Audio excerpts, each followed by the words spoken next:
এইরকম মেয়ে আমার বেটার বউ। ধরে কোন কি বউ? বেটার বউ কিন্তু একটা ভাগ্যের ব্যাপার ভাই রে।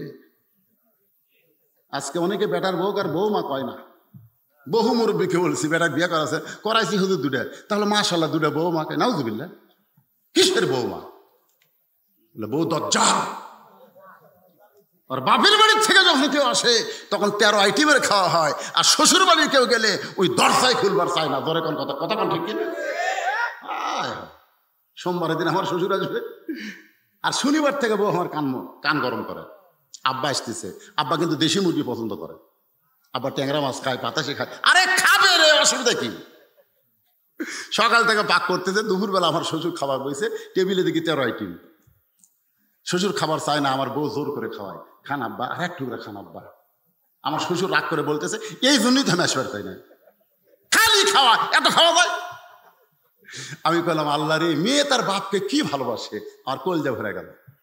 কিন্তু কয়েকদিন পরে যখন আমার বাপ আমার বউ মুখের আগে এক থালি বিস্কুট দিছে, চাবায় আর দাঁতের সাথে বেঁধে যায়। বিস্কুট চাবায় আর দাঁতের সাথে বেঁধে যায়। আমার বাবা লোক দিয়ে খিলাল করে। বাবার কাছে এসে সালাম দিলাম, বাবা খবর কি? খবর খারাপ, ভালো বিস্কুট বাজারে নাই। যতবার আসি তোর বউটা কি বিস্কুট দেয় রে, খালি দাঁতের সাথে বেঁধে যায়। বউকে ঘরের মধ্যে আমি বললাম ভালো বিস্কুট না দিয়ে, এটা কি দেশ? তোর বাবা আসলে 13 আইটেমের তরকারি, আর আমার বাবা আসলে এরকম বিস্কুট কেন দেশ? স্বামী হিসাবে নিজের বিবির দিকে একটু খেয়াল করার দরকার আছে না? কথা কেন আছে না? আদম আলাইহিস সালাম খেয়াল না করার কারণে হাওয়া গন্ধম খাচ্ছে। খেয়াল না করার কারণে আদমকে শরবত করে হাওয়ারে খাওয়াইছে। আপনি বইয়ের দিকে যদি খেয়াল না করেন, আমার বাবা আদমকে যেমন জান্নাত থেকে বের করেছে, আমাদেরকেও জান্নাতে ঢুকতে দিবে না। কথা ঠিক না? একটু খেয়াল রাখেন মালগুলা কোন পজিশনে আছে। আমার মায়েরা বোনের একটু মনোযোগ দিয়ে শুনবেন। ওমর ফারুক বললেন, মা জীবনে কোনোদিন ঘটকালি করি নাই, আজকে প্রথম ঘটক হব। মেয়েটাকে নিরাপদ আশ্রয় দিয়া ওমর ফারুক হক আলীর বাড়িতে বিকাল বেলায়, আসসালামু আলাইকুম ইয়া আহলাল বাইত আম্মা সাইলা ফালা তানহার। কোরআন শরীফের একটা আয়াত, সূরা দোহা। হক আলী দরজা খুলি, ওয়া আলাইকুম আসসালাম ইয়া আমিরাল মুমিনিন। এই ফকিরের আয়াত কেন তেলাওয়াত করলেন? ওমর ফারুক বলে, আলী জীবনে ঘটকালি করিনি ভাই, আজকে প্রথম আইছি তোমার দরজায়, আল্লাহর রাস্তা আমার ফিরে দিও না ভাই রে। আলী বলতেছে, আপনি বলেন কি, এই ঘটকালি ব্যবসা শুরু করলেন কবে? তোমার হোসেনের জন্য একটু ঘটকালি করতে চাই। হযরত আলী আল্লাহর শুকর আদায় করে বললেন, আপনার মতন মহান ব্যক্তি যদি আমার হোসেনের ঘটক হয়, তাহলে পাত্রী অবশ্যই ভালো হবে। ওমর ফারুক বললেন, এত ভালো আমার আব্দুল্লাহ রে চয়েস করে না। ওই পাত্রী এত ভালো আমার আব্দুল্লাহরে চয়েস করে না। যোগ্যতা হলো 6 বছর বয়স ইমান গ্রহণ করেছে, 12 বছর ইমানের পরীক্ষা দিয়েছে, এরপরও মেয়েটা ইমান হারা হয় নাই। আলী কান্দার বলে, এমন একটা মেয়ে যদি হোসেনের বউ হয়, তাহলে আল্লাহ আমাকে একটা বৌমা উপহার দিবে। কারণ এর আগে আমি হাসানক বিয়ে করাছি। আলী বলতেছে, হাসানক আমি বিয়ে করাছি, বউটা খুব খারাপ। হাসান রাদিয়াল্লাহু যে মেয়েটাকে বিয়ে করছে, মেয়েটার পরিচয় জানেন? মেয়েটার নাম হলো জায়েদা। নামটা খেয়াল করবেন, মেয়েটার নাম কি? জায়েদা। কুটনি এর কথা ওর কাছে, ওর কথা ওর কাছে। বিবিসি বলছেন না, বিবিসি যেরকম খবর সাপ্লাই দেয়, কতগুলো মেয়ে গ্রামে আছে, গোটা গ্রামের খবর ওর কাছে। জোরে কথা ঠিক না? এরকম কিছু মেয়ে মানুষ আছে না নাই? আমার হাসান তো খুব বিপদ আছে। তো আপনি যে মেয়েটার খবর দিলেন, মাশাআল্লাহ, আমি আলী রাজি হয়ে গেছি। ওমর ফারুক বলে, আলী রে, আমার ঘটকালিও আল্লাহ কবুল করেছে, আলহামদুলিল্লাহ। বুকের মধ্যে নিয়ে যখন কোলাকুলি করে, এমন সময় হোসাইন সালাম দে বলে, 2 মুরব্বী, আপনার যেভাবে কোলাকুলি করতেছেন মনে হয় বিয়ে আপনারাই করবেন। ওমর ফারুক যখন রাগ করে, তখন চেহারা রক্তের মতন লাল হয়ে যায়। এত রাগ করে বলে, হুসাইন কিছুই বলবার পারবো না, কারণ কিছু বলা যাবে না। আল্লাহ নবী বলেছেন, আমি যখন সিজদায় যাই, আমার হুসাইন আমাকে ঘোড়া বানায় খেলতেছে। আমি নবী একটু বিরক্ত হইয়া হুসাইনকে পিঠ থেকে যখন নামাবার চাইছি, আল্লাহ বলে, হাবিব হোসেনকে পিঠ থেকে নামাবেন না, আমি আল্লাহ হোসেনকে এত ভালোবাসি, আপনার ঘোড়া বানাইছে আমি আল্লাহ দেখতেছি। নবীরে ঘোড়া বানাইলে, নবী যদি সেজদা থেকে তোমাকে মাথা না তুলে না নামায়, তুমি যতই কথা বলো বেয়াদবি, আমি রাগ করলেও কিছু বলার উপায়। কিন্তু বাবা তুমি একটা কথা খেয়াল করো, আমিও তোমার মুরব্বী, তোমার বাবাও তোমার মুরব্বী। আমরা মুরব্বীরা মিলে যদি কোনো সিদ্ধান্ত নেই, তুমি কি সেইটা গ্রহণ করবে না? এই যুবকেরা, বিয়ে করবা তুমি, পছন্দ করছে তোমার বাপ, এ বিয়ে জায়েজ নাই। শোনো যুবক, শোনো, তোমাকে পক্ষে কথা বলতেছি, বিয়ে করবে তোমার বাপ কি বিয়ে করবে? মুরব্বী কয়, হুজুর গোটা বিশেক দেখলাম, এখন পর্যন্ত পছন্দ হয়নি। আমি বললাম কি আবার বিয়ে করবেন? না হুজুর, আমার জন্য না, ছেলের জন্য। আমি বললাম কিভাবে দেখতেছেন? বলে যাই মেয়ের মুখ দেখি, হাত লাড়া ছেড়ে দেখি হুজুর। আমি বললাম আপনি যে হারে দেখা শুরু করছেন, আপনি তো আর গোটা দশেক দেখলে আপনি 1 নম্বর লুচ্চা হয়ে যাবেন। টিপা টিপি করে দেখা লক্ষণ ভালো, কতক্ষণ লক্ষণ ভালো। বিয়ে করবে ছেলে আর পছন্দ করে বাপ, বিয়ে করবে ছেলে পছন্দ করে দুলে ভাই। এ বিয়ে শরীয়ত ইসলামে জায়েজ? জায়েজ। যার বিয়ে দেখেন হোসেন কি কয়, আপনারা দুইজন আমার মুরব্বী, আমি জানি। আসল মুরব্বী হিসাবে কেবলমাত্র আমার নানাকে আমি মানি। আমার নানা ছাড়া এই পৃথিবীতে আর কাউরে মানা যাবে না। কুল, হে রাসূল আপনি বলেন, ইন কুনতুম তুহিব্বুনাল্লাহ ফাত্তাবিউনি, কেউ যদি আল্লাহকে পাইতে চায়, মহব্বত চায়, তাহলে আপনি রাসূল ছাড়া পাওয়ার কোনো উপায় নাই। সবাই বলেন উপায় নাই রে, উপায় নাই রে, উপায় নাই, নবী বিনে আল্লাহ পাওয়ার উপায় নাই। আপনার কি বিরক্ত হচ্ছেন? তাহলে সবাই একটু গলা ছাড়া বলেন উপায় নাই রে, উপায় নাই রে, উপায় নাই, নবী বিনে আল্লাহ পাওয়ার উপায় নাই। উমর ফারুক বলে, বাবা কি বলতে চাও? হোসেন বলে, শোনেন, কয়েকদিন আগে আমি স্বপ্নে দেখলাম আমার নানা ঘরের মধ্যে বিশ্রাম করতেছে। আমি দরজাত গিয়ে বললাম, নানা ভাই, আমি হোসেন একটু ভিতরে ঢুকবার চাই। নবী বলতেছে, হোসেন খবরদার ভিতরে ঢুকবি রে, এখন আমি জান্নাতে আরাম করতেছি। আমি হোসেন চমকে গেলাম, ভাঙ্গা ঘরের মধ্যে নানা শুয়ে কথা কয় আর জান্নাতে আরাম করে, এটা কেমন জান্নাত রে?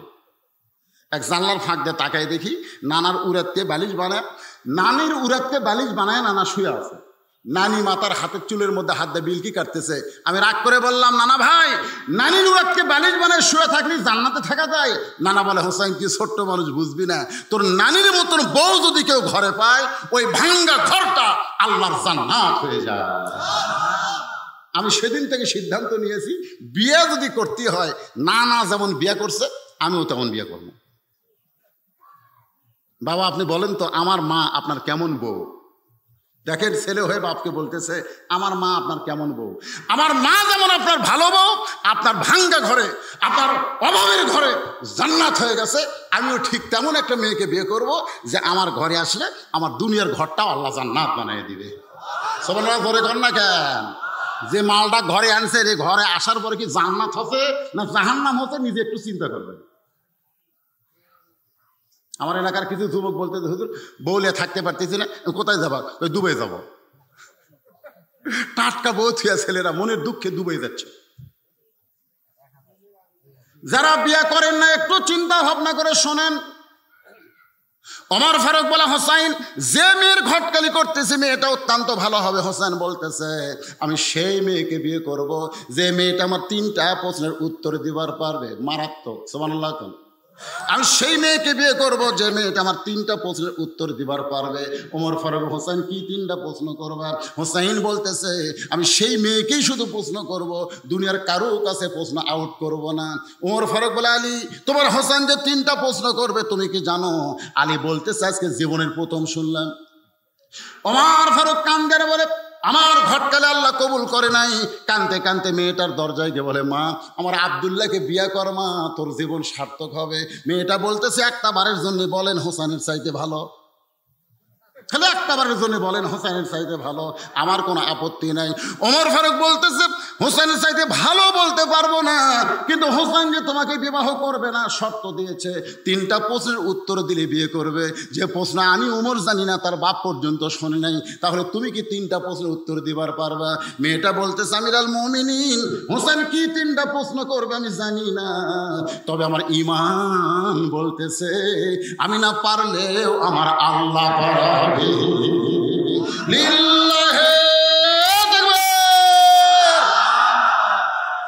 অনেকে বলতে যে হুজুর যত ওয়াজ করেন 23 সালে আবার আওয়ামী লীগ ক্ষমতায়, যত ওয়াজ করেন যেভাবে হোক ক্ষমতায় আসবে। আমি বললাম কে বলতেছে? আমার ইমান বলতেছে। তোমার ইমান কি বলে আমি বুঝি না, কিন্তু যে কোনো মুহূর্তে ক্ষমতার পরিবর্তন হয়। ধরে কোন কথা ঠিক কিনা? কারণ 9টার সময় কইছে আমার বাড়ি আমার ঘর হামাক নামাইকে কয় তালাক? 4 তালাক। 1.5 লাখ টাকার খাট, 12,000 টাকার গম কম্বল গাও দিয়ে পৌষ মাসের মাঘ মাসে আমার বাসা আমার ঘর হামাক নামাইকে। রাত 3টার সময় একটা ভূমিকম্প হচ্ছে, 3টার সময়।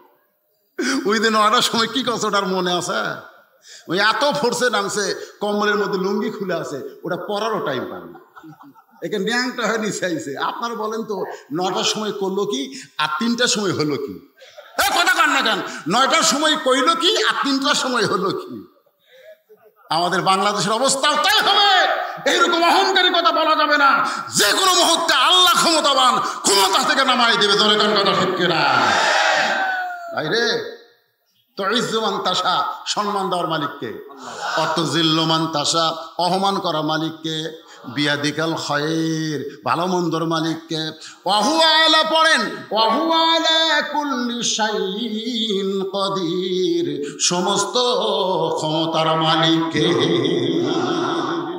মেয়েটা কি বলতেছে হোসাইন যে 3টা প্রশ্ন করবে? আমি জানি না, আমি জানি না, তবে আমার ইমান ইমান ইমান ভিতরে ইমান বলতেছে আমি না পারলেও কে পারাবে?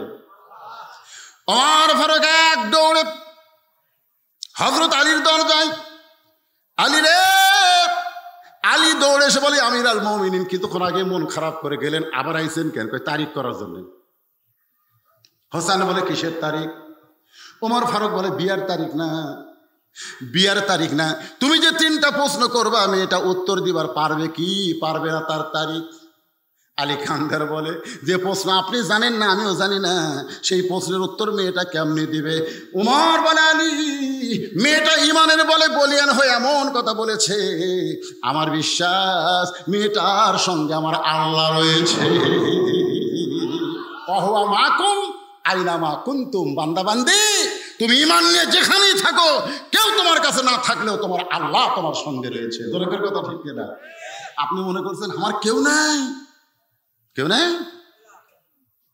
এমন ভাবে পাঁচজন ভাঙ্গা থেকে আপনি আসতেছেন, অটো ভ্যান নাই, রাত 11টা, আপনার বাড়ি হচ্ছে এই যে আপনি কি কসম মন্ডল পাড়া, ওই রাস্তার মধ্যে আপনি খালি আল্লাহ আল্লাহ আল্লাহ আল্লাহ আল্লাহ, মানে অটো ভ্যানও নাই, ভ্যানও নাই, কোনো মানুষও নেই, আল্লাহ আল্লাহ আল্লাহ। যখন একটু বেশি অন্ধকার হয় আল্লাহ আল্লাহ আল্লাহ, যেখানে একটু বিলাই সরসর ওরে আল্লাহ ওরে আল্লাহ ওরে আল্লাহ, আল্লাহ। এক মুহূর্ত মুকুট থেকে আল্লাহ সরাইনি, বাড়ির দরজার কাছে এসে ডাক দিচ্ছে রহিমার মাও, বউ ডাকতেছে রহিমার মাও, রহিমার মাও। রহিমার দরজা খুলে দিয়ে ঘরের মধ্যে যেই ঢুকছে তখন কই বাঁচলাম রে, বাঁচলাম রে। বউকে কি হয়েছিল? কই বিপদে পড়ছিলাম গো, হায় হায়, মনে হয় ওই বাড়ি পর্যন্ত আসতে পারি না। আল্লাহ কয় পাগলা, তুই যখনই বাড়ি ঢুকলি তখনই বিপদে পড়লি, এতক্ষণ তোর সঙ্গে কেউ ছিল না, আমি আল্লাহ ছিলাম। ইয়া আইয়ুহাল ইনসান মা গররাকা বিরাব্বিকাল কারীম, মানুষ কিসের মায়ায় পড়ে, কিসের ধোকায় পড়ে তোমাদের আপন আল্লাহকে তোমরা ভুলে যাও। যখন তোমার কেউ ছিল না, সবাই বলেন, যখন তোমার কেউ ছিল না তখন ছিলাম আমি, আবার যখন তোমার কেউ থাকবে না তখন রব আমি। তিনি কে? জবান খুলে মহব্বত করে বলেন তিনি কে? নির্দিষ্ট তারিখ মোতাবেক একটু মনোযোগ দিয়ে শোনেন রে যুবকেরা, যারা দাঁড়িয়ে আছেন ভাই, কষ্ট হলেও কি করবেন, একটু মনোযোগ দিয়ে শোনেন। ডান পাশে হযরত ওমর বসে গেছে, বাম পাশে হযরত আলী বসেছে, মাঝখানে হোসাইন, সামনে একটা চাদর দেওয়া হয়েছে, আর চাদরের ওই পারে ওই 18 বছরের যৌবনা মেয়েটাকে বসানো হয়েছে। এখন আপনাদের কাছে আমার প্রশ্ন হলো, ডান পাশে যিনি বসেছেন তার নাম কি? মনে থাকা লাগবে, নাম কি? বাম পাশে যিনি বসেছেন তার নাম হলো হযরত আলী, আর মাঝখানে যিনি বসেছেন তার নাম হলো হোসাইন। সামনে একটা চাদর দেওয়া হয়েছে, চাদরের ওই পারে যে মেয়েটাকে বসানো হলো সেই মেয়েটা হলো 18 বছরের যৌবনা। এখন যদি বাংলার মুসলমানকে বলা হয় সামনে চাদর দেওয়ার কারণ কি? কথা কয় না? ওই যে ঢাকা ভার্সিটিতে কতগুলো মেয়ে মানুষ, কতগুলো মেয়ে ভার্সিটির ছাত্রী, এভাবে দেখেন, আমার দিকে দেখেন, গোটা গাওয়াত কাপড় নাই, অন্যায় এরকম বগল কাটা, ধরে কোন কি কাটা। তো সাংবাদিকরা বলতেছে আপনারা মেয়ে মানুষ এরকম পোশাক পরছেন কেন? তখন বলে পোশাকের স্বাধীনতা দেওয়া লাগবে, পোশাকের স্বাধীনতা দেওয়া লাগবে। আমার দাদি নানিরা বগল কাটা হাতকা পড়ছে, শাড়ি পরছে, তা আমরা পড়তে পারি না। আরে তোর দাদি নানি কি ভার্সিটিতে গেছে? বেহায়া বেশ্যা ইডেন কলেজে ধরা পড়ছে, ধরে কোন কথা, ঠিক কথা কর না কেন, কথা কর না কেন? আমার মায়েরা বোনের একটু মনোযোগ দিয়ে শোনেন। সামনে চাদর দেওয়ার কারণ হলো পর্দা। অথচ বাংলাদেশের একজন নাম করা গায়িকা বেগম মমতাজ বলেছেন, ওরে শরীয়তের মৌলানা চোখ দুইটা করলা কানা, মনের পর্দা বড় পর্দা তোমরা খুঁজা পাইলা না, শরীয়তে মানে না। আপনারা বলেন তো মনের পর্দা পর্দা না পর্দা আল্লাহর হুকুম? সবাই জবান খুলে বলেন। মনের পর্দা যদি পর্দা হতো, ওমর ফারুকের মন ভালো না খারাপ, হোসেনের মন ভালো না খারাপ, আলীর মন ভালো না খারাপ, তারপরেও সামনে চাদর দিয়ে বুঝাইছেন মনের পর্দা পর্দা না, পর্দা হলো আমার আল্লাহর আইন। আজকে নারীদেরকে যদি আপনি সুন্দর করে রাখতে চান, তাহলে পর্দার আইন সমাজে চালু করার দরকার আছে না নাই? আমার মা বোনদেরকে যদি ভালো রাখতে চান, সামাজিকভাবে পর্দার বিধান আপনার চালু করবেন। সমাজে না পারলে আপনি বাড়ির থেকে শুরু করে দেন, আপনার বাড়ি থেকে শুরু করেন। আপনার অধীনে যে সমস্ত মেয়েরা আছে, এই মেয়েদেরকে আপনি পর্দায় রাখেন। আর দায়ুসুল ইয়াদখুল জান্নাহ লা ইয়াদখুল, মানে কখনোই জান্নাতে প্রবেশ করবে না দাউস। সাহাবারা বলেন দায়ুস কোন নারী? রাসূল বলেন দায়ুস কোন নারী না, দায়ুস হলো ওই সকল পুরুষ মানুষ যাদের অধীনে নারীরা পর্দা করে না। ওমর ফারুক বলেন, হোসাইন এখন তুমি প্রশ্ন শুরু করো। প্রশ্ন কয়টা? হোসাইন দাঁড়িয়ে বলতেছেন, রে মেয়ে, আপনারা একটু মনোযোগ দেন। রে মেয়ে, একলা একলা বসে আছো, তাই বলে মনে করো না তুমি একলা হয়ে গেছো, বরং আমি হোসাইন বড় একলা হয়ে গেছি। ওমর ফারুক বলতেছে, বাবান কি ভুল বকতেছে, তোমার ডান পাশে আমি বসে আছি, বাম পাশে তোমার বাবা বসে আছে, তুমি একলা কেমনে হলে? হোসাইন বলতেছে, রে মেয়ে, আমার দুই পাশে দুইজন মহামানব দেহ নিয়ে বসে আছে, কিন্তু দেহ নিয়ে বসে থাকলে কি হবে? এই দুইজন মহামানব মনে মনে তোমার পক্ষ নিয়েছে। আপনারা বলেন তো উমর ফারুক কার পক্ষে? আলী কার পক্ষে? কিন্তু বসে আছে কোন পক্ষে? এটা কি নিরপেক্ষ? আজকে নির্বাচন কমিশনার তত্ত্বাবধায়ক সরকার না দিয়ে নির্বাচন কমিশনার নিরপেক্ষ নির্বাচন করবে। নিরপেক্ষ তো করবেই না, এই কমিশনার মনে মনে একটা দলের পক্ষ নিছে। কথা ঠিক, বসে আছে চেয়ারত, কিন্তু মনে মনে। মারাত্মক কথা। আমি তো কোরআন শরীফ পড়ে দেখলাম, ভাই আমার আল্লাহ নিরপেক্ষ না। আল্লাহ যদি নিরপেক্ষ হতো তাহলে কেন বললেন আমাইয়াবতাগি গয়রাল ইসলামা দীনান ফালা ইউকবালা মিনহু? আল্লাহ কেন বললেন ইসলাম ছাড়া অন্য কোনো ধর্ম গ্রহণ করলে আমি আল্লাহ সেটা কবুল করব না? এ কথাটা তারা বোঝা গেল আমার আল্লাহ নিরপেক্ষ নয়, আমার আল্লাহ হলো মুসলমানের পক্ষে। ধরে কোন কথা? তবে একটা সুন্দর কথা যে 50 বছর পরে এবছর বাংলাদেশে একটা নিরপেক্ষ চেয়ারম্যান পাওয়া গেছে। স্বাধীনতার পরে কোনো নিরপেক্ষ চেয়ারম্যান পাওয়া যায়নি, এই বছর একটা পাওয়া গেছে, একটা হিজড়া চেয়ারম্যান হচ্ছে। যেরকম কি চেয়ারম্যান? এ কথা কয় না কেন? আমি গত চেয়ারম্যান ইলেকশনের আগে আপনাকে এলাকায় দিনে একটা মাহফিল করছিলাম, মনে আছে আপনাদের? পাশে একটা দিনে মাহফিল করছিলাম না?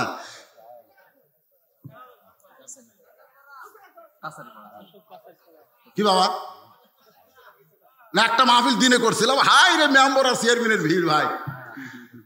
ভোটের আগ দিয়ে আমি সেদিনেই বক্তব্য দিতে পারি নাই, কারণ তো নির্বাচন হয়েছিল না। 50 বছর পরে আল্লাহর কি রহমত, বাংলাদেশে একটা নিরপেক্ষ চেয়ারম্যান পাওয়া গেছে। ওই পুরুষও না, নারীও না, এইটা হলো নিরপেক্ষ। কি ভাবতেছেন?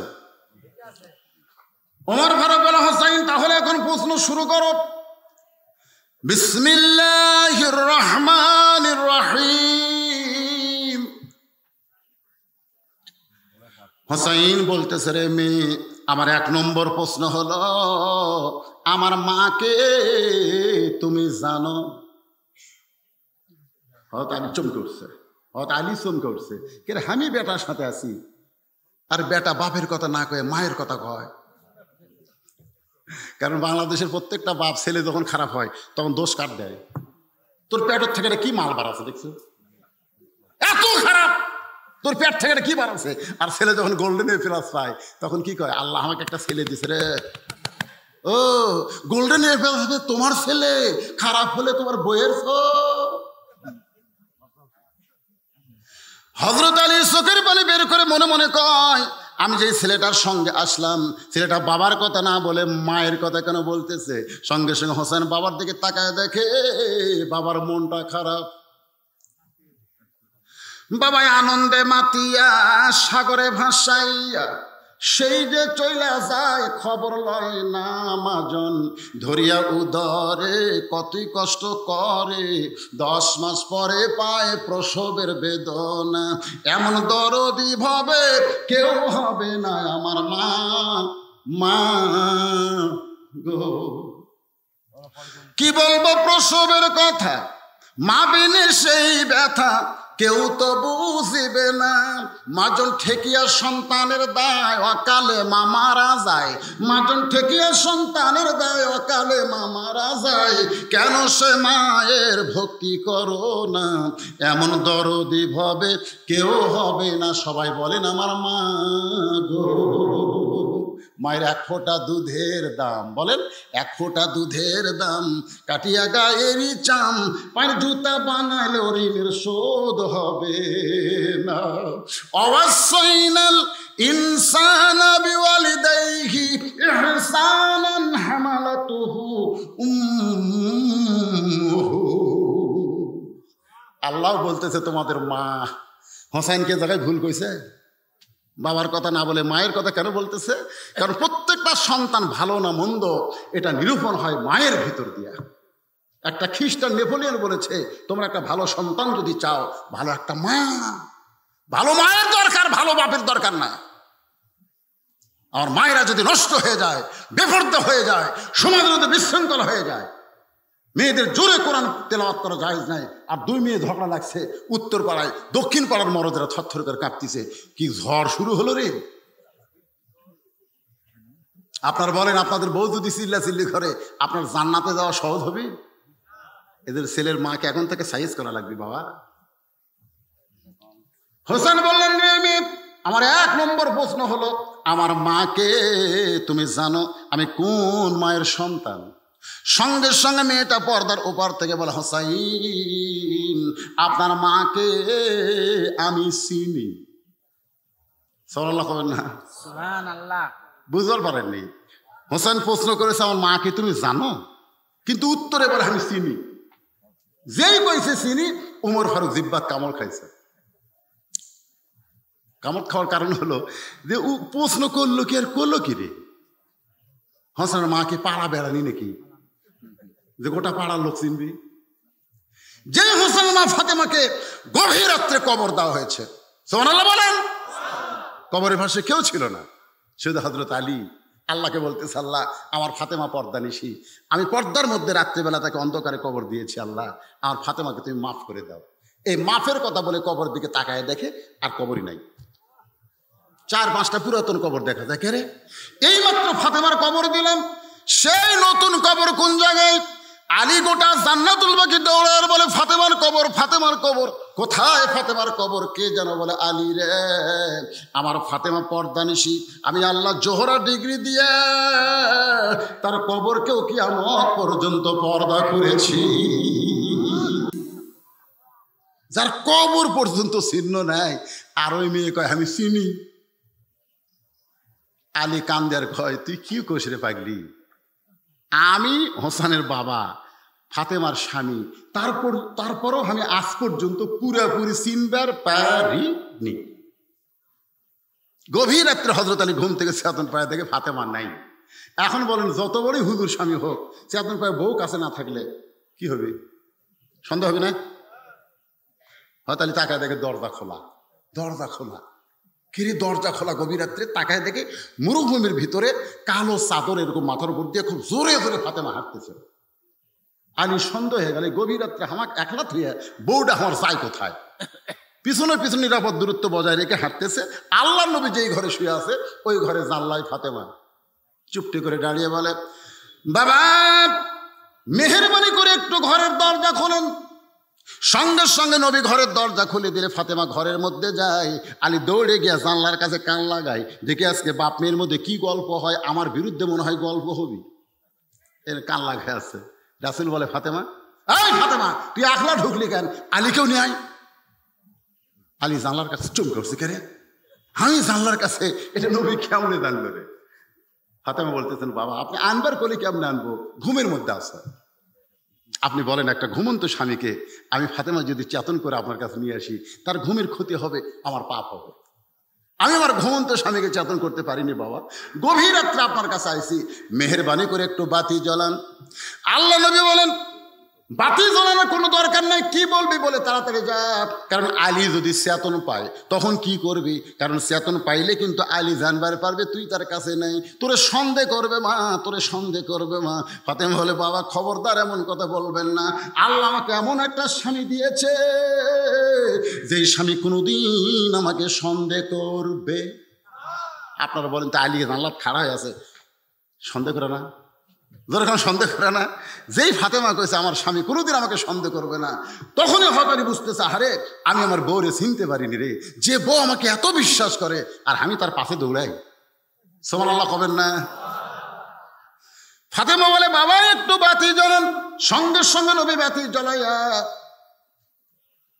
ফাতেমা কোনো কথা না বলে দুইটা হাত আল্লাহ নবীর সঙ্গে বাড়ায় দেয়।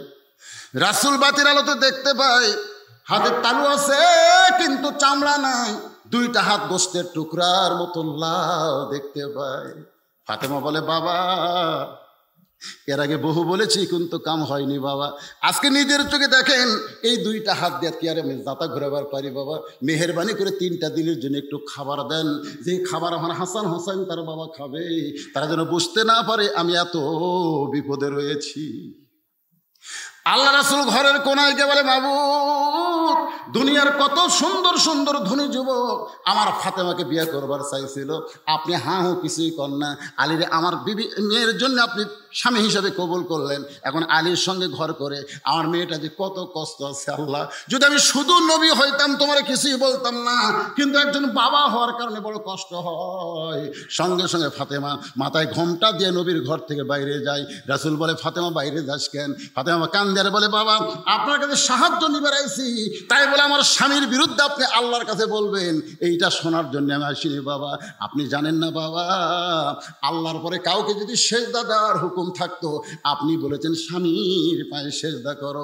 আমি সেদিন থেকে আল্লাহর পরে আমার স্বামীকে এত ভালোবাসি, আমার স্বামীর বিরুদ্ধে কিন্তু বললে আমি ফাতেমা আর সহ্য করতে পারি না। রাসূল বলে, তুই কে মা, তুই কে রে? আমি নবী হইয়াও তো তোরে চিনতে পারলাম না। আল্লাহ বলে, হাবিব আপনি হলেন পুরুষের আদর্শ আর আপনার মেয়ে হলো নারীদের আদর্শ। আলীর চোখে দর দর করে পানি পড়তেছে, অনেক সময় পার হয়ে যায়, মেয়েটা বিরক্ত হয়ে বলে, হোসাইন 1 নম্বর প্রশ্ন করলেন, আমি উত্তর দিলাম, হইল কি হইল না? আপনার 3টা বিচারক যে কথাই কর না, আপনি প্রশ্ন করলেন আপনার মাকে, আমি বললাম চিনি, হলো কি হলো না কথা কর না কেন? ওমর ফারুক বলে, কেমনে হবে? হোসেন প্রশ্ন করেছে আমার মাকে তুমি জানো, আর তুমি উত্তর দিলে কেমনে চিনবা? তুমি হোসেনের মাকে চিনো? মেয়েটা বলতেছে, হোসাইন আপনার মায়ের চোখের ভুরু জোড়া ছিল, আপনার মায়ের বাম গালে কালো একটা তিল ছিল, থুতুনির তলে লাল একটা দাগ। সঙ্গে সঙ্গে আলী কান্দের বলে, মা যা বলছো বলছো আর বলো না, এখানে 3 জন পুরুষের মধ্যে একজন পরপুরুষ রয়েছে।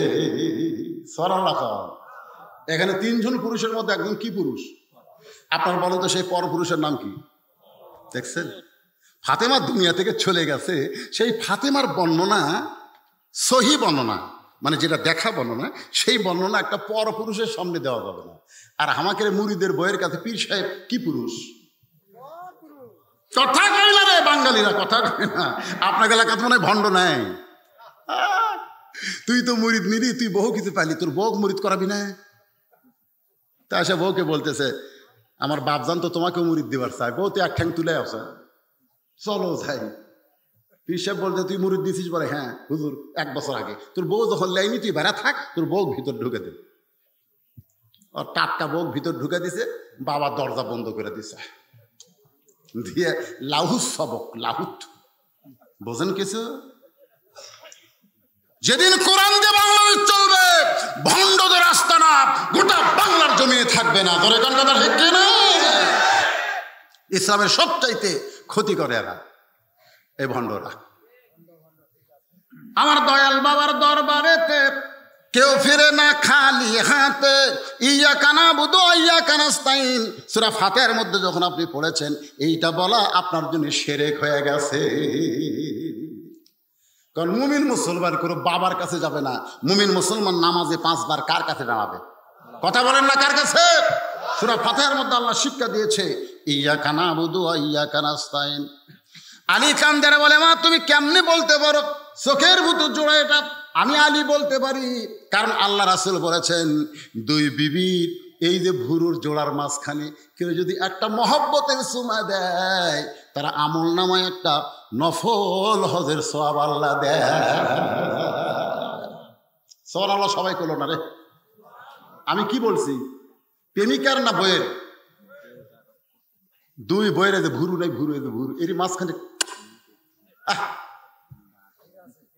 আলী বলতেছে, রে মা, ফাতেমার বাম গালে কালো একটা তিল ছিল, আমি বলতে পারবো স্বামী হওয়ার কারণে। থুতুনির তলে লাল একটা দাগ ছিল, বলতে পারি। কিন্তু তুমি কেমনে বলবা?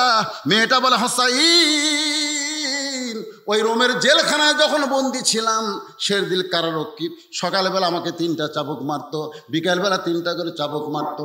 এই চাবুকের আঘাতে জর্জরিত হয়ে একদিন বিরক্ত হয়ে আল্লাহকে বললাম, আল্লাহ, তোমার কলেমা, তোমার ঈমান নিয়ে রোমের জেলখানায়, আর এইভাবে আমাকে কষ্ট দেয়। তুমি আল্লাহ আছো আসমানে, তোমার নবী আছে মদিনায়, আমাকে দেখার মতন এই জেলখানায় কেউ নাই। এই কথা বলতে বলতে আমি যখন বেহুশ হয়ে চলে গেছি, এমন সময় দেখি ওই জেলখানায় আমার শেওরের পাশে নূরের একটা পুতুলি বসে বসে কাঁদতেছে। আমি বললাম, কে গো আপনি? জান্নাতের হুরি না বেহেশতের পরি? আমার মাথায় হাত দিয়ে বলে, মা, আমি জান্নাতের হুরিও না, বেহেশতের পরিও না, আমি জান্নাতুল বাকি থেকে এই জেলখানায় দেখতে এসেছি, আমার নাম হইল ফাতেমা। মেয়েটা বলে, হোসাইন, সঙ্গে সঙ্গে আমি আপনার মার চেহারার দিকে দেখি, গোটা শরীরের কিছুই দেখতে পাই না, শুধু মুখটুকু দেখতে পাই। ওই মুখটুকুর মধ্যে চোখের পুরো জোড়া দেখেছি, বাম কালে কালো একটা তিল দেখেছি, থুতুর তলে লাল একটা দাগ দেখতে পাই।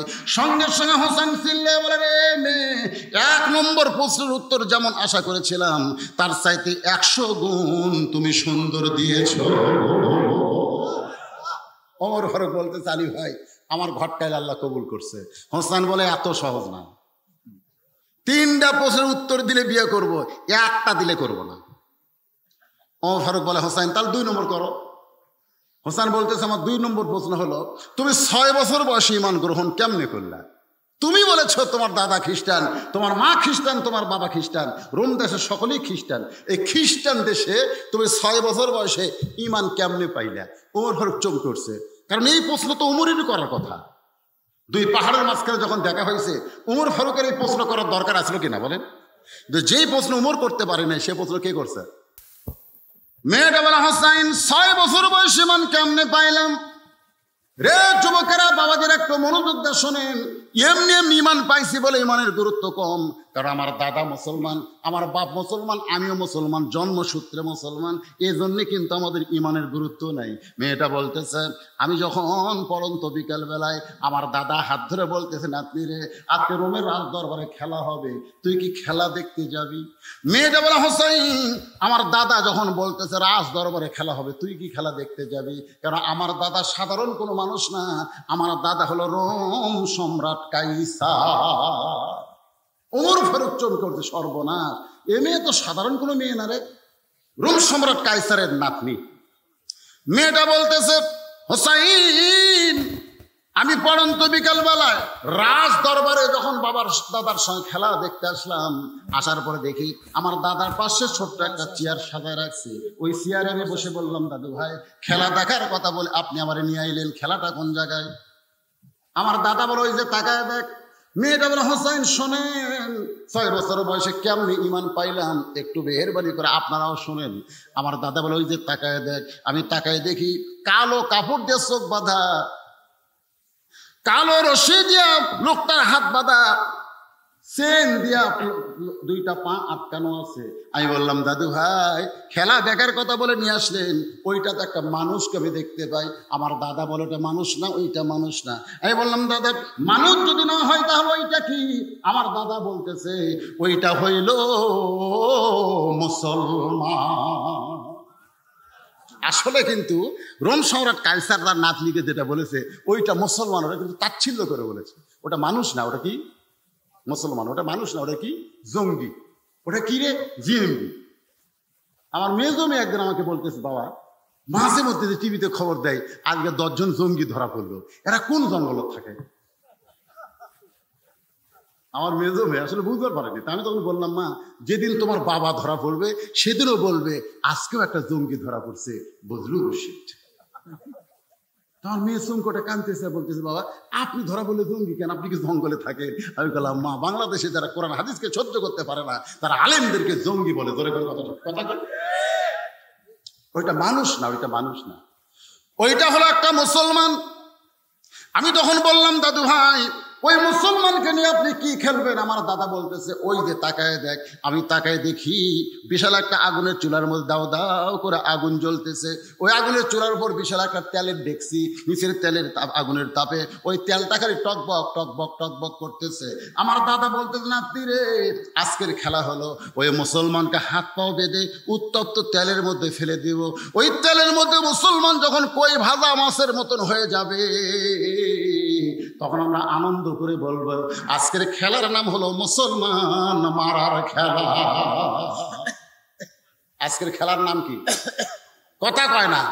বর্তমানে গোটা বিশ্বে যেই খেলা চলতেছে সেই খেলার নাম কি আপনারা বুঝতেছেন না? প্রতিদিন যে হারে বিশ্বের মুসলমানকে হত্যা করা হচ্ছে কথা বলার কেউ নাই। মুসলমানের আল্লাহর ঘর মসজিদ ফিলিস্তিনে ইসরায়েল ইহুদিরা দখল করবার চায়। ধরে করার কথা ঠিক কিনা? মুসলমানের বাবরি মসজিদ 400 বছর পরে ভারতের হিন্দুরা ভাঙ্গা দিচ্ছে। আরে এই খেলার নাম হলো মুসলমান মারার খেলা। আমি তখন জোরহাত করে বললাম দাদু ভাই এই মুসলমান মারার খেলা কি বন্ধ করা যায় না? আমার দাদা বলে তুই ছোট্ট মেয়ে তো, তোর কাছে একটু দয়া হয়েছে, আমি মাফ করে দেবো। খালি একটা বার যদি মুসলমান বলে আল্লাহ রাসূল মানি না, একটা বার শুধু বলবে আল্লাহ রাসূল মানি না, সঙ্গে সঙ্গে হাতের বাঁধন খুলে দেবো, চোখের বাঁধন খুলে দেবো, পায়ের শিকল খুলে দেবো। আমি তখন 6 বছরের ছোট্ট মেয়ে মুসলমানের কাছে গিয়ে বললাম মুসলমান খালি যদি বাঁচতে চান খালি একটা বার বলেন আল্লাহ রাসূল মানি না। মুসলমান চিৎকার করে বলে রে ছোট্ট মেয়ে, একজন মুসলমানের কাছে গোটা দুনিয়ার চাইতে তার ইমানের দাম বেশি রয়েছে। দরকার হলে মরে যাব কিন্তু একটা মুহূর্তের জন্য আল্লাহ রাসূলকে আমি ছাড়ব না। মেয়েটা বলে হোসাইন আমি 6 বছর বয়সে মুসলমানের এই কথা শুনে আশ্চর্য হয়ে গেলাম। দরকার হলে গোটা পৃথিবী ত্যাগ করবে কিন্তু এক মুহূর্তের জন্য আল্লাহ রাসূল ছাড়বে না। আমার দাদা চিল্লাই বলে আর দেরি করিস না, হাত পা বেঁধে উত্তপ্ত তেলের মধ্যে ফেলে দে। আমি তো বললাম দাদু ভাই আমি এই খেলা দেখবো না, আমি চলে যাই। আমার দাদা বলতে তোরে নিয়ে এসেছি দেখানোর জন্য, দেখ। আমার হাতটা ধরে জোর করে বসে রাখছে। আমি তাকাই দেখি মুসলমান আগুনের চুলার দিকে বীরের মতন হেঁটে আসতেছে। কারণ মুসলমান জানে আগুনের চুলা তার মৃত্যু না, আগুনের চুলা হলো তার জান্নাত। জোরে কর কথা ঠিক কিনা? আল্লাহ কোরআনে বলেছেন ওয়ালা তাকুলু লিমা ইউকতালু ফি সাবিলিল্লাহি আমওয়াত বাল আহইয়া ওয়ালাকিন লা তাশউরুন। আমার রাস্তায় কাউকে যদি হত্যা করা হয় তোমরা তাদেরকে মৃত্যু বলো না, আমি আল্লাহ বলতেছি তারা চির অমরত্ব লাভ করেছে। জোরে কর সুবহানাল্লাহ। যখন মুসলমানকে হাত পা বেঁধে উত্তপ্ত তেলের মধ্যে ফেলে দিচ্ছে, মেয়েটা বলে হোসাইন এই মরার দৃশ্য আমি দেখতে পারবো না, এই কারণে আমার বাম হাত দাদা ধরে আছে আর ডান হাত দিয়ে আমি চোখ দুইটা চাপতে ধরলাম। দুইটা চোখ যখন চাপতে ধরেছি তখন দেখি একটা মধুর শব্দ আমার কানের মধ্যে ঢুকতেছে, লা ইলাহা ইল্লাল্লাহু মুহাম্মাদুর রাসূলুল্লাহ ওয়ালা তামুতুন্না ইল্লা ওয়া আনতুম মুসলিমুন। এই শেষ কলেমা যার ভাগ্য হবে, কলেমা পড়তে পড়তে যারা দুনিয়া ছাড়বে, রাসূল বলেছেন শত পাপ করুক আল্লাহ মাফ করে তার জন্য 8টা জান্নাতের দরজা খুলে দিবে। মেয়েটা বলে আমি চোখ বন্ধ অবস্থায় দেখি মুসলমান, এই আমার দিকে খেয়াল করেন, এই দেহটা উত্তপ্ত তেলের মধ্যে পড়তেছে, আর দেহ তেলের মধ্যে পড়ার আগেই কে যেন খাঁচার পাখিটা ধরে সবুজ রঙের একটা বাগানে ফেলে দিল। মানে দেহ কিন্তু জীবন নিয়ে পড়েনি, মানে আগে জীবন কবচ হয়েছে, জান কবচ হয়েছে, তারপরে দেহ আগুনের চুলের মধ্যে পড়ছে। অসুবিধা আছে? এই দৃশ্য দেখার পর হ্যাঁচকা টান দিলাম, এক দৌড়ে আমি আমার মায়ের কাছে গিয়ে বললাম, মা লা ইলাহা ইল্লাল্লাহ মুহাম্মাদুর রাসূলুল্লাহ। আমার মা বলতে যে খেলা দেখ পারে দেয়, এই মুসলমানের কলমা কোথায় পাইলি? এই কলমা কইলে তোর দাদা বাপ তোরে মাইরা ফেলবে। আমি তখন বললাম, মা এ কলমাওয়ালারা কোনোদিন মরে না। সুবহানাল্লাহ কর না কেন? আমরা কি কলমাওয়ালা না? আমাদের কি কলেমা আছে না নাই? এই কলমাওয়ালারা কোনোদিন মরে না। নিজের চোখে দেখলাম উত্তপ্ত তেলের মধ্যে পড়তেছে, দেহ পড়ছে, কিন্তু পাখিটা এখন জান্নাতের ইল্লি নামক বাগানে ঘুরতেছে। মেয়েটা দৌড়ে এসে তাকায় দেখে দাদা তার সৈন্য নিয়ে আনন্দ মিছিল করতেছে, মুসলমান পুরা শেষ হয়ে গেছে। মেয়েটা বলে, ও দাদু ভাই, তোমাদের দুইটা চোখ দিয়ে দেখতেছ মুসলমান পুরা মরে গেছে, কিন্তু নিজের চোখে দেখছি দাদা মুসলমান এখন জান্নাতের বাগানে ঘুরতেছে। আমার দাদা রাগ করে কয়, তুই আমার নাতি হয়ে মুসলমানের পক্ষে কথা বলিস কেন?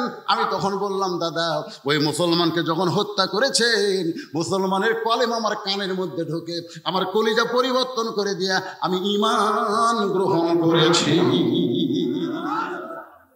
হোসেন বলতেছে, রে মেয়ে, 2 নম্বর প্রশ্নের উত্তর তুমি যত সুন্দরভাবে দিলে, আমি যেমন শুনতে চেয়েছিলাম তার সাথে 1000 গুণ সুন্দর হয়েছে। ওমর ফারুক বলতেছে, আলী ভাই আমার ঘটকারে আল্লাহ কবুল করেছে। হোসেন বলতেছে, এত সহজ না, 3টার উত্তর দিলে বিয়ে কর্ম, নচেত আমি করব। এখন বেকায়দা। উমর ফারুক বলে, হোসেন তাহলে 3 নম্বর প্রশ্ন করো। কঠিন গরম লাগতেছে আমাকে, আপনাদের গরম লাগতেছে, বাতাস ঢোকার মতন কোনো বুদ্ধি নাই। তারপরেও আপনারা ঘড়ি ধরে 12:15 পর্যন্ত, কত বাজে? 12:15। এখন একটা প্রশ্ন আছে, আপনারা কি শুনবেন? কারা কারা শুনবেন আল্লাহকে একটু হাত দেখেন তো দেখি। লিল্লাহে তাকবীর।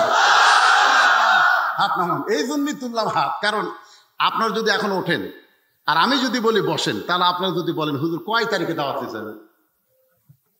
আপনি কয় তারিখে দাওয়াত দিয়েছেন? 20 তারিখে দিন নিছেন, এখন 21 তারিখ দেখা যায়। আমার ঘড়ির তারিখ দেখা যাচ্ছে, এটি লেখা হচ্ছে 21, সাদার মধ্যে 21 অক্টোবর। তার মানে বোঝা গেল 20 তারিখ আর নাই। এই 15 মিনিট কিন্তু বোনাস হিসাবে আমি আপনাদের ওয়াজ শুনেছি। আরো যদি 15 মিনিট হয় সমস্যা আছে ভাই। দেন এটাকে মিডিয়া হোক, এরা মাঝে মধ্যে উঠুক, অসুবিধা, আপনারা ওঠা বসা করেন। আর একটা প্রশ্ন, মারাত্মক প্রশ্ন, এই যুবকেরা তোমাদের জন্য অত্যন্ত অত্যন্ত হেদায়েত সম্পন্ন প্রশ্ন। বাবা একটু মনোযোগ দিয়ে শোনো। প্রশ্ন বলার আগে একটা গান গাবো, শুনবেন?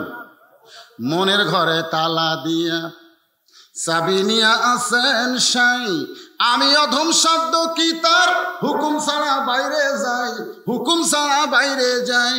আমার 2 কান্দে 2 মোহরি, লেখিতেছেন ডায়েরি, দলিল দেখে রায় দিবে, টাকা পয়সার নাই কারবার। সবাই বলেন আছেন আমার মুক্তার, বলেন আছেন আমার ব্যারিস্টার। সেই বিচার কোন বিচার? যেরকম কোন বিচার? বাংলাদেশের বিচারে মামুনুল হক কি কয়, প্রত্যেক দিন একটা করে নাটক করতেছে, আমাকে নিয়ে আসতেছে আর একটা করে নাটক করতেছে। এ বাংলাদেশের বিচার কোনো বিচার না, বিচার হবে শেষ বিচার। যেরকম কথা ঠিক। এই জন্য তো একটা গান আছে, যদি ফুলগুলো হয় অভিমানে ঝরে যায়, আমি মালা গেথে বলো কারে পরাবো, সে যে কেন এলো না, কিছু ভালো লাগে না, কবরে আসুক, ধরে কোন কবরে আসুক, কোন কবরে আসুক তারে আমি। আজকে তারা হাম্বে তাম্বে করতেছে, খালি মরিয়া দেখো। আছেন আমার মুক্তার, আছেন আমার ব্যারিস্টার, আছেন আমার মুক্তার, আছেন আমার ব্যারিস্টার। শেষ বিচারের হাইকোর্টেতে তিনি আমায় করবেন পার, আমি পাপী তিনি জামিনদার। সেই দিনে সে স্টেশনে, স্টেশন মানে হাসরের ময়দান, ধরেন স্টেশন মানে কি, সেই দিনে সে স্টেশনে থাকবে নানান প্যাসেঞ্জার, দ্রুত জানে পার হবে সে টিকিট কাটায় আছে যার, পারাপারে থাকলে তারা সঙ্গে নিয়ে নিও গাড়ি ভাড়া, জবাবদিহি করতে হবে ধরলে টিকিট কালেক্টর। আমি পাপী, সবাই বলে, মহব্বত করে বলে, গুনাহ হবে। আমি পাপী, তিনি জাবিনদার। লিল্লাহে তাকবীর। হোসাইন বলে, রে মেয়ে, আমার 3 নম্বর প্রশ্ন হলো, বিবাহের পরে, আগে না পরে? এই জায়গাতে যুবক খেয়াল করা লাগবে। তোমাদের জন্য হেদাত, হেদাত। বিবাহের পরে যা কিছু করবা, বিয়ের কথা কয় না, বিয়ের আগে কোনো কিছু করা যাবে না। আজকে অনলাইনে এরা কি করতেছে, 500 মিনিট কিনে, 400 মিনিট কিনে, 200 মিনিট কিনে, কি জানি ওই মায়ের সাথে কথা কয়, কথা কয় নয়, মায়ের সাথে কথা কয়। রাস্তার পাশে গল্প ধরছে, ওই রাস্তা দিয়ে কত মানুষ যায়, ওই দিক ওর খেয়ালই নেই, ওই প্রেম করতেছে। এই জন্য হোসেন বলে, রে মেয়ে, আমার 3 নম্বর প্রশ্ন হলো, বিবাহের পরে কি বাবা, বাবা বোঝা যাচ্ছে না? বিয়ার পরে, বিয়ার আগে কোনো কিছু করা যাবে না। আমাদের বাংলাদেশের যুবকেরা বিয়ার আগে করতে মজা পায় না বিয়ার পরে? কান ফেলা তো শোনেন না, ওরা কি গল্প করে, তুমি আমার জীবন গো, আমি গতকাল তোমাকে দেখিনি, মনে হয় 1টা বছর চলে গেল, আপাত খালি 2টা ভালো দরকার, একদিন দেখেনি, 1 বছর চলে গেল, তোমার জন্য মাসের পর রাত আমার ঘুম হয় না, ও গো শোনানো হয় না। আল্লাহর কি খাম প্রেম করে ওই মেয়ের সঙ্গে বিয়ে হয়েছে, বিয়ে হওয়ার পরে স্বামী খেলে লাখ টাকা ঘুম পাড়তেছে, বউ কুনারে খুঁজা দেখে, কে গো 1 রাত আমাকে না দেখলে তোমার 1 বছর মনে হয়, আজকে তোমার ঘরে আমি শুয়ে আছি, তুমি লাখ টাকা ঘুম পাড়ো কেন? স্বামী তখন কয়, তোর পাড়ার চাইছিলাম না রে, তোর সঙ্গে প্রেম করে ডেটিং করবার চাইছিলাম, কিন্তু আমার ঝামেলা হয়ে গেছিস, আর ভাল লাগে না রে। বিবাহের আগে যারা কিছু করবে, বিয়ের পরে তাদের ভালো লাগবে না। ধরে কোন কথা? হে, এই জন্য প্রত্যেকটা মুসলমান হোসেনের এই প্রশ্নের দিকে খেয়াল করো। হোসেন বলতেছে, রে মেয়ে, আমার 3 নম্বর প্রশ্ন হলো, বিবাহের পরে আমার সঙ্গী তোমার থাকতে, আমার সঙ্গী মানে কি?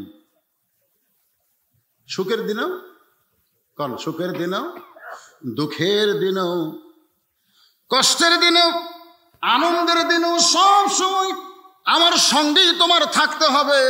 মেয়েটা ফোঁপায়া ফোঁপায়া কাঁদতেছে। ওমর ফারুক বলে, মা, যে 2টা কঠিন প্রশ্ন হোসেন করেছিল তুমি তার উত্তর দিয়ে দিলা, এইটা তো সহজ প্রশ্ন, মা উত্তর দাও। বিয়ার পরে আমি আপনার সঙ্গেই থাকতে চাই, এই কথা বললেই তো হয়, তুমি কান্দো কেন?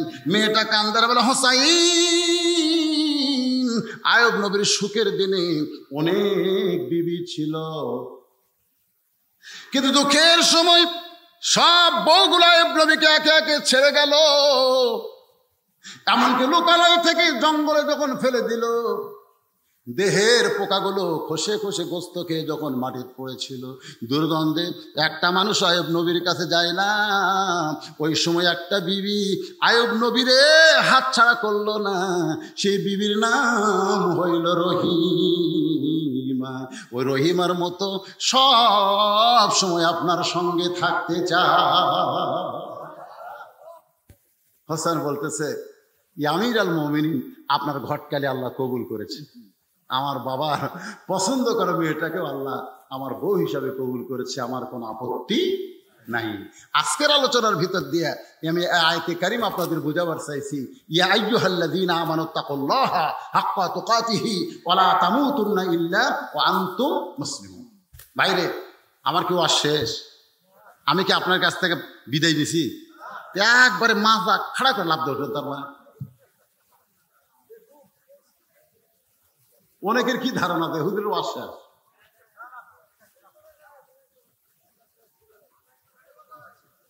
পানি বদলাবে। আপনাদের কাছে শোনেন, সব মানুষের দরকার হয় না। বিশাল ধানের ঠিপ, বিশাল ধানের ঠিপ, সব কি ধান? যেরকম সব কি ধান? গৃহস্থ যদি বলে সবই ধান, একদম চালাক লোক হয়, ওই যে বড় ফ্যান আছে বাতাস দেয়, বড় ফ্যান যখন বাতাস দেয় ধানগুলো সব ওঠেই পড়ে, আর চিটা পাতান সব উড়ে উড়ে চলে যায়। ধানের মতোই ঢপ বাড়ে, কিন্তু ভিতরে দানা নেই। দানা না থাকলে বাতাসে উড়ে যায়। তো এখন তারা উঠতেছেন, এরা কি চিটা পাতান? এই ক্যাডেট মাদ্রাসা আপনাদের এলাকায় হোক, এটা কারা কারা চান? আল্লাহকে দুইটা হাত দেখান। লিল্লাহে তাকবীর, হাত নামান। এই মাদ্রাসা এলাকায় না হোক, মাদ্রাসা বন্ধ হয়ে যাক, কারা কারা চান? হাত দেখান। কেউ চান না। তাহলে এই মাদ্রাসায় যদি চান, গত বছর আপনারা 50টা কোরআন শরীফ এখানে বিক্রি হয়েছিল, আপনারা কিনেছিলেন বাপজান, মাত্র 500 টাকা একটা করে কোরআন। বাপমা যাদের কবরে গেছে 500 টাকা দিবেন, একটা কোরআন দানের সওয়াব আল্লাহ বাপমার কবরে দিয়ে দিবেন। ক্যাডেট মাদ্রাসার জন্য উপকার হবে। একটা কোরআন শরীফ, কোন আল্লাহর পাগল বাপমাকে জান্নাতে দেওয়ার জন্য একটা কোরআন বাবদ 500 টাকা দান করবেন। আমি দোয়া করে দেব আল্লাহ বাপমার কবরকে যেন জান্নাত বানায় দেয়। কে দিছে? কে দিল 10,000? আব্দুল সালাম সুলেমান পিতা মৃত। লিল্লাহি তাকবীর। আব্দুল সালাম সুলেমান মৃত বাবা মায়ের জন্য দোয়া চাই।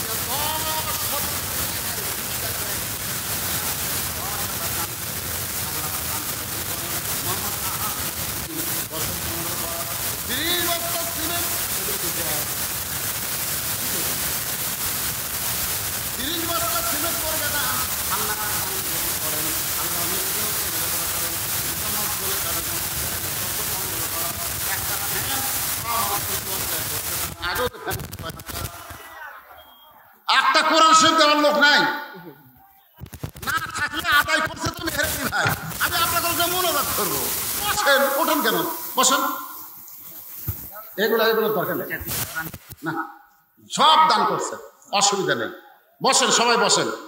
আস্তাগফিরুল্লাহ পড়েন।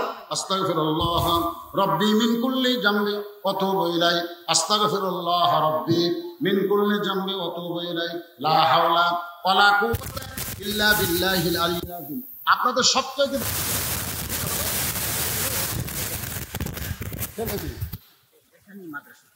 এখানেই মাদ্রাসা করতেছে, ভিত দিয়া সুন্দর মাদ্রাসা হবে, ক্যাডেট মাদ্রাসা হবে। আপনাদের ছেলে মেয়েকে ভর্তি করে দিবেন। আর এই মাদ্রাসা করতে গিয়ে যারা ঘর করে দেবে, মাদ্রাসা বিল্ডিং নির্মাণ করে দেবে, এই মাদ্রাসা তাদের জান্নাতের একটা ওসিলা হতে পারবে। আপনারা দিবেন, নগদ যদি না পারে বাকি লাগাই দেবেন। অনেক দান করেছেন, এখন মোনাজাত হবে আপনাদের নিয়ে। সবাই বসেন, হইচই করে উঠে যাওয়া ভালো না। এটা কোনো বাজার না, এটা কোনো মেলা না, এটা হলো জান্নাতের বাগান। এখান থেকে এভাবে যাওয়া যাবে না। এভাবে গেলে আল্লাহ যদি বেজার হয় সব শেষ হয়ে যাবে। তা আপনারা যেমন এসেছেন তেমন যাবেন কেন? একটু মোনাজাত করে যান, সকলে ইস্তেগফার পড়েন। আস্তাগফিরুল্লাহ রব্বি মিন কুল্লি জামবি ওয়া তুবু ইলাইহি। লা হাওলা ওয়া লা কুওয়াতা ইল্লা বিল্লাহিল আলিয়্যিল আযীম। আল্লাহুম্মা সাল্লি আলা সাইয়্যিদিনা শাফিঈনা নাবিয়িনা মাওলানা মুহাম্মদ ওয়া আলা আলিহি ওয়া সাহবিহি ওয়া বারাক সাল্লিম। আপনারা কি কিছু বলবেন? কিছু বলবেন? আল্লাহুম্মা আমিন। আল্লাহুম্মা আনতাস সালাম ওয়া মিনকাস সালাম তাবারাকতা ইয়া যাল জালালি ওয়াল ইকরাম। আয় আল্লাহ তাআলা, সেই মাগরিবের নামাজের পর থেকে রাত প্রায় 12:30 বাজতেছে, এই দীর্ঘ সময় পর্যন্ত তোমার পাগল বান্দা বান্দিরা আরামের বাড়ি, আরামের ঘুমকে বাদ দিয়া কোরআন হাদিসের মহব্বত কলিজার মধ্যে নিয়ে এই জান্নাতের বাগানে বসে বসে আলোচনা শোনার শেষে আমি গুনাহগারের সঙ্গে রহমতের দরজায় ফকির হয়ে দোকানে হাত তুলেছে। মেহেরবানি করে আজকের মাহফিল আমাদের সকলের হিদায়াতের জন্য, নাজাতের জন্য, জান্নাতের জন্য কবুল করে নাও। আয় আল্লাহ তাআলা, এই মাহফিলের শুরু থেকে শেষ পর্যন্ত যত আলোচনা হয়েছে তুমি গোলাল মাফ করে দাও।